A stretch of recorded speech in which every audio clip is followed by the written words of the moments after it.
Selamat malam, saya dari kelompok 11, nama saya Gretchen Octavia, absen 9 akan mempresentasikan tentang penelaan laporan audit.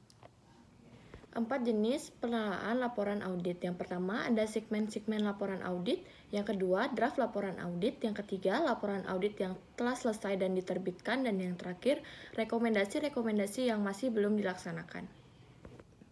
Menentukan waktu penelaahan. Jika jumlah penelaahan yang dilakukan semakin banyak, maka akan semakin lama penundaan yang terjadi dalam penerbitan laporan final. Kenyataan ini menempatkan auditor pada satu dilema. Di satu sisi, mereka menginginkan untuk memberi kesempatan kepada seluruh pihak yang memiliki kepentingan melakukan penelaan atas draft laporan. Di sisi lain, mereka menyadari perlunya dilakukan pelaporan secara tepat waktu. Setelah membuat draft laporan, auditor hendaknya menyiapkan daftar penerima distribusi laporan bersama dengan supervisor audit. Mereka memutuskan pihak-pihak mana yang sebaiknya menelaah laporan dan bagaimana urutan penerbitan tersebut. Unsur-unsur penelaan audit secara bersamaan. Yang pertama, operasi yang sedang diaudit. Yang kedua, pejabat-pejabat yang bertanggung jawab. Yang ketiga, penghubung audit. Yang keempat, tanggal audit dimulai.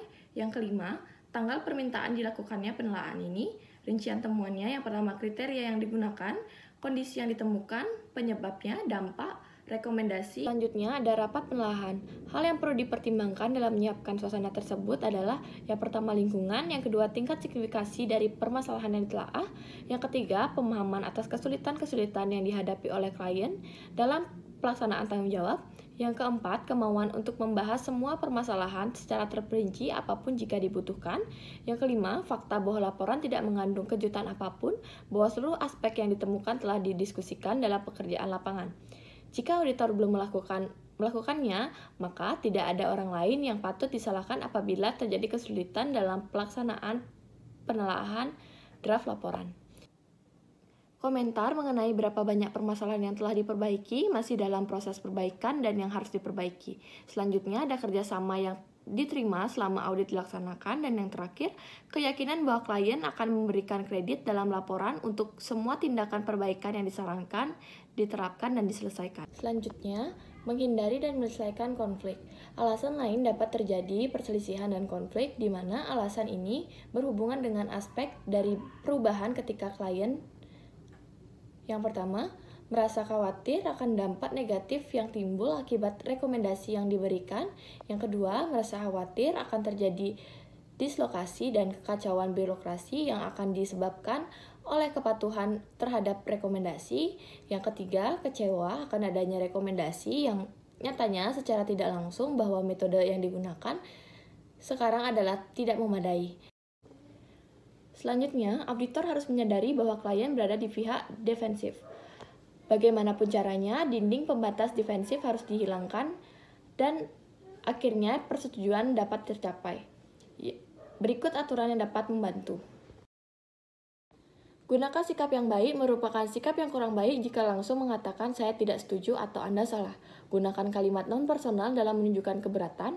Hindari mengawali kalimat dengan kata Anda. Hal ini mengandung arti sebagai auditor keberatan terhadap individu dan bukan konsep atau idenya. Gunakan dasar pemikiran yang sama jika sepertinya rapat menemukan jalan buntu, melangkah mundur hingga tercapai persetujuan. Mendapatkan penerimaan untuk rekomendasi yang diajukan. Metode kendik adalah penerbitan laporan dengan mencantumkan temuan audit tetapi tanpa memberikan rekomendasinya. Dalam surat pengantar laporan, klien akan diminta untuk mengajukan paling sedikit 2 alternatif guna mengatasi setiap temuan atau kelompok temuan. Klien kemudian diminta memilih salah satu yang dianggap merupakan alternatif terbaik beserta alasannya. Di sisi lain, Comfield memiliki beberapa saran untuk meningkatkan respon yang diberikan oleh manajemen atas temuan audit dan rekomendasinya. Yang pertama, rekomendasi harus spesifik terhadap masalah dan tindakan perbaikan harus dapat diukur. Yang kedua, identitas yang direkomendasikan sebaiknya tergantung pada implementasinya di garis depan tingkat operasionalnya. Yang ketiga, auditor dan manajemen klien harus memiliki rasa toleransi yang sama. Yang keempat, Pelaksanaan audit harus menjadi sebuah aktivitas yang mampu memberikan bantuan kepada manajemen operasional secara tepat waktu. Opini audit.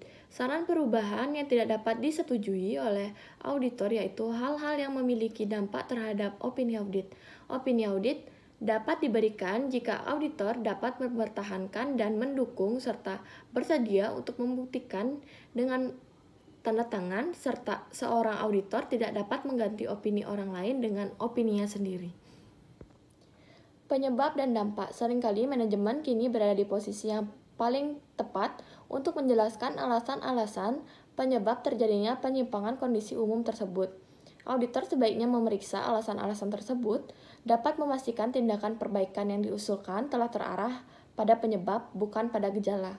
Satu potensi sumber terjadi konflik dalam laporan audit adalah pernyataan auditor yang berkaitan dengan dampak yang diakibatkan oleh kondisi yang menyimpang. Melakukan penelaahan terhadap revisi. Setelah dilakukan penelaahan pada draft laporan, mungkin diperlukan beberapa perubahan.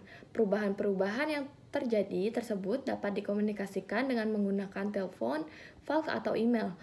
Terkadang perubahan-perubahan hanya merupakan pengganti kata-kata yang tidak membutuhkan penelaahan lebih lanjut. Tanggapan laporan audit.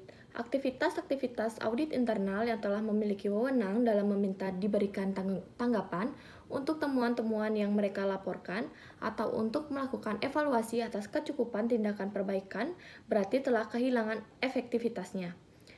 Auditor memiliki tanggung jawab untuk mengungkapkan situasi yang terjadi dan merekomendasikan serangkaian tindakan tetapi bukan serangkaian tindakan yang sesuai dengan kondisi lapangan.